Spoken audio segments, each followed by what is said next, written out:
school साबद मिंगचत थीगनी हाइबसे आइखोय Ngaktaba Ngamde Paobitek Praja August ki tang amada Paobitek Government High School gi matangda Paobitek mamang lekai da laiba school asigi SMDC gi convener ni haizaba thongkhong mayum sana tombana press media da phongdokhiba wafam aduda aranba wafam ni haina ngasi Paobitek mamang lekai gi mafam amada pangthokpa paugi mifam amada Paobitek Islamic Multicultural Association PIMCA gi advisory CH Ahmed Alina haikibada Local MLA gi Mingchat thibana school asi sahandana halan kibana MLA gi Mingchat fazagani school sabana MLA gi Mingchat thigani haiba asi angakba wafam amani Education Department Government of Manipur na ayaba piraba work order puraga school sabada MLA gi Mingchat thigani haiba aduga sadana han kibana MLA gi Mingchat fazagani haiba asi Paobitek ki Praja Meeyamna yaningde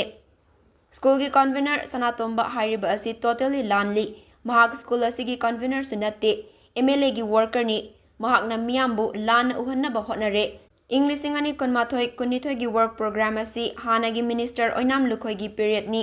mahak ki matamda sana ba hotnari ngai da election matam oiraktuna code of conduct chatnakhibadagi saba nang haudabani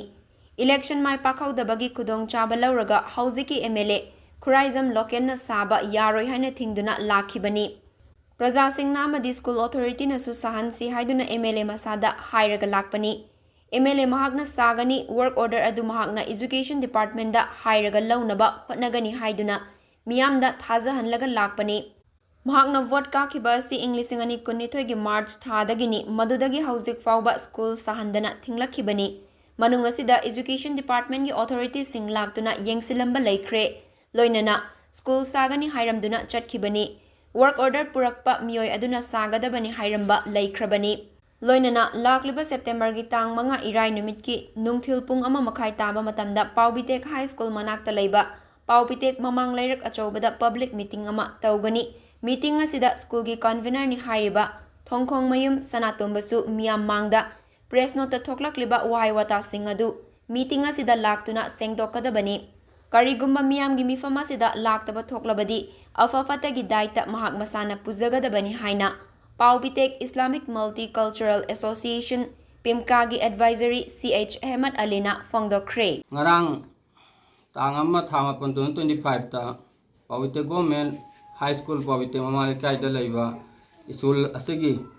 SMDC gi convener ni Haiba thongkong mem sanatomba mahakna khonthang news da haikhiba du yamna Yumpham Jautaba Aran Buafamni Local MLA ki Mingchat Thinaba Honai Hairibase Paobitek High School ki Asigi Paobitek High School Asigi Education Department ki Wawatar Puraklaga School Sajage Haibada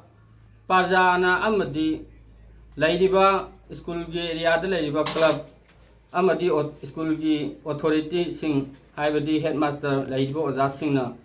classroom laitaba angang phampham laitabadagi school sabiyu haidana proposal thagapagi matung inna government na jabiduna wa order pina contractor thadana thabak suna na bana lakpada honorable MLA khuraijam lokena saba jaroi haidana thingduna thambani school sahandaba asina MLA gi mingcha thidoribra Sahalagan MLA gi Mingchat Fajagadabadu Mingchat Thigani School Sabada Mingchat Thigani haibase Aikhoi Ngaktaba Ngamde Paobitek Praja School government gi wawadar pairaga school saro haidna lakpase sahandabana MLA gi Mingchat Fajagani haibasi ai masi prithvi da masi amukto taram moina ai khanje masi sukja janingde Paobitek Praja moina School Saraga MLA gi Mingchat purakadabani School Sahandrabadi MLA na paisa do hangalankhraga Education Department gi lakpa paisa do hangatkho local MLA gi fund gi sage masibu karamba Manipur gi Praja singna amadi Wangoi Kendra gi MLA na MLA fund sage Education Department gi paisa na hanbi kho haibasu masi ai Manipur da leiba civil society amadi Praja Meeyamna masi khanmunam tang khanthabiu MLA local area development fund gi school sage government gi education department na tha thraiba ka ahum gi construction sana gi tha wa order pi ga tha thraiba asibuna saloi haibase मसी प्रजा मियामना करीनेना खनगदगे वांगोय केंद्र सी करम केंद्र की MLA no करम केंद्र no हाइबसे प्रजा मियामना मधु मयक सेंग खंगनी अदुन मरम वरकान दे खोय पविटेक प्रजाना स्कूल से साबियु आंगांग महै तंफम संग से लैतबनिना क्लासरूम लैतबनिना साहनबियु हाइदना हौखिबदा मीटिंग तौरगा प्रेस कॉन्फ्रेंस तौरगा अंद meeting they खोयना हाइजखिबनी हाइबा meeting अदुगी ओइना ngarang si haiba thongong mem sana tomba asina convener ni mahak convener natte mahak si MLA gi worker ni mahak na khoi Paobitek ki mingchat thina na basin bani haiba wafam je khoi suksa jabong ngamloi haiba sima ai thamjage ani suba point da 2021-22 haiba se masi oinam lukhoi gi ex minister oinam lukhoi gi perat ni 22 gi march ta general election tawraga Call of conduct nam laihibna marung warka andamadu iskun saba lo hewdabani wa other mana tanarga magi peratta iskun saba nang hewdaba kari marang gi call of conduct marang oraga adugi matung da laibak theudna maithi hore matung da hojik kari bo honorable MLA sina thingaga lakhibani masi ju khamjan bio parjamu oina press meet torga di kari no haibase mayek sengna akhoi gi press meet da thambiyo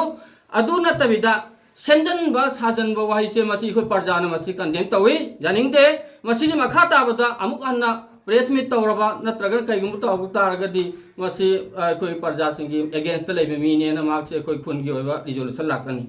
2021 dagi haiba se 21-22 se on the behalf of honorable minister at the time of agriculture mak se agriculture minister oiling ma perat ne ba mak gi vote se election general election Manipur ki tawkhibna marmo kanda kolon tok chana khibna marmo gamma ki perata saban nang dabne wawadar purga lae somdana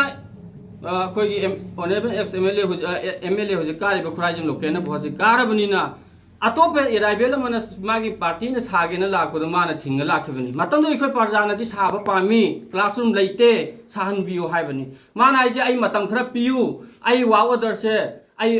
hando halakanda aina amuk laurakani aina purakani natragna aina work program anu haptal lakanda noi iskun je soina sagani harga lakuni haujuk pawje aduga handak ikui dringai kanda education department ki paisa je hando hangatlan kraga local area development fund gi ka ani saba horge haina ma thorakun haibu wafam dikoi sugja jabang amoi magi ka ani saning bado honorable MLA khuraijam local gi ka ani saning bado sabiyu e parjamu oina aina haijening se honorable MLA da Kani dusu sabiyu migi Manipur ki education department ki sagnai raba education department na wawadar piraga sadagina lakho se sijo sahan biu ekhoi Paobitek high school se masak thokpa masak naiba adum ba mahiroi uthokpa ngam school lama ohenji haibani et e parjamu oina